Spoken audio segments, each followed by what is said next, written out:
My name is Divya. I am coming from HD ಕೋಟೆ. ನಾನು first Mahipal ಅಕಾಡೆಮಿಯಿಂದ ಕಾಲ್ ಬಂದಿತ್ತು. ನಾನು ಅದಾದಮೇಲೆ ಆ ಕಾಲ್ ಬ್ಯಾಕ್ ಮಾಡಾದ್ಮೇಲೆ ಅವ್ರು ಅಕಾಡೆಮಿ ಅಡ್ರೆಸ್ ತಿಳ್ಕೊಂಡು ಆ ಅಡ್ರೆಸ್ಗೆ ಹೋಗಿದ್ದೆ. ಆವಾಗ ಅವ್ರು ಅಂದರು 1/2 ಟೆಸ್ಟ್ ಇರುತ್ತೆ ಅಂತ, ಅದರಲ್ಲಿ ಪಾಸ್ ಆದರೆ ನಿಮಗೆ ಜಾಬ್ ಆಫರ್ ಇದೆ ಅಂತ ಹೇಳಿದ್ರು. ಆವಾಗ ನಾನು 1/2 ಟೆಸ್ಟ್ನ ಅಟೆಂಡ್ ಮಾಡಾದ್ಮೇಲೆ 3 ಡೇಸ್ ಆದಮೇಲೆ ಟೆಸ್ಟ್ ರಿಸಲ್ಟ್ ಬಂತು. ಪಾಸ್ ಆಗಿದೆ ಅಂತ ಆದಮೇಲೆ ಮತ್ತೆ ಬಂದು ಅಕಾಡೆಮಿ ವಿಚಾರಿಸಿದಾಗ ನಿಮಗೆ ಯಾವ ಥರ ಜಾಬ್ ಬೇಕು ಅಂತ ಜಾಬ್ ಇನ್ಫಾರ್ಮೇಷನ್ ಕೊಟ್ಟರು. ಅದಾದಮೇಲೆ ಆಫ್ಲೈನ್ ಟ್ರೈನಿಂಗು ಆನ್ಲೈನ್ ಹಿಂಗೆ ಯಾವ ಕಂಫರ್ಟಬಲ್ ಇದೆ ಅಂತ ಕೇಳಾದ್ಮೇಲೆ ನಮ್ಗೆ ಆನ್ಲೈನ್ ಟ್ರೈನಿಂಗ್ ಕೊಟ್ಟರು. ಮತ್ತು ರೆಸ್ಯೂಮ್ನ ಹೇಗೆ ಬೇಕು ಅಂತ ಹೇಳ್ಕೊಟ್ರು. ಅದರಲ್ಲಿ ಯಾವ್ಯಾವ ಪಾಯಿಂಟ್ಸ್ನ ಆ್ಯಡ್ ಮಾಡಬೇಕು ಅಂತ ಹೇಳ್ಕೊಟ್ರು.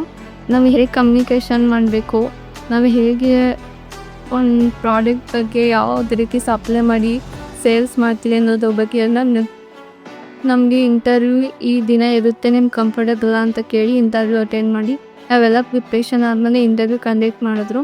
ಇಂಟರ್ವ್ಯೂಗೆ ಹೋಗಿ ಇಂಟರ್ವ್ಯೂ ಸೆಲೆಕ್ಟ್ ಆದಮೇಲೆ ನಮಗೆ ಜಾಬ್ ಹೇಗಿದೆ ಅಂತ ಎಲ್ಲ ಎಕ್ಸ್ಪ್ಲೇನ್ ಮಾಡಿದ್ರು. ಮತ್ತು ಸ್ಯಾಲ್ರಿ ಬಗ್ಗೆ ಎಕ್ಸ್ಪ್ಲೇನ್ ಮಾಡಿದ್ರು. ನಮ್ಮ ಕೆರಿಯರಲ್ಲಿ ಡೆವಲಪ್ ಆಗೋಕ್ಕೆ ಮೈಪಾಲ್ ಅಕಾಡೆಮಿಯಿಂದ ತುಂಬ ಉಪಯೋಗ ಆಯಿತು. ಮತ್ತು ನಾವು ಎಜುಕೇಟೆಡ್ ಮಾಡಿ ನಾವು ಮನೇಲಿರೋದಕ್ಕಿಂತ ಈ ಥರ ಬೇಗ ಅಕಾಡೆಮಿಯಿಂದ ನಮಗೆ ಬೇಗ ಕೆಲಸ ಸಿಕ್ಕೋದ್ರಿಂದ ಫೈನಾನ್ಷಿಯಲಿ ಇಂಡಿಪೆಂಡೆಂಟ್ ಆಗಿ ವರ್ಕ್ ಮಾಡೋಕ್ಕೆ ತುಂಬ ಉಪಯೋಗ ಆಯಿತು.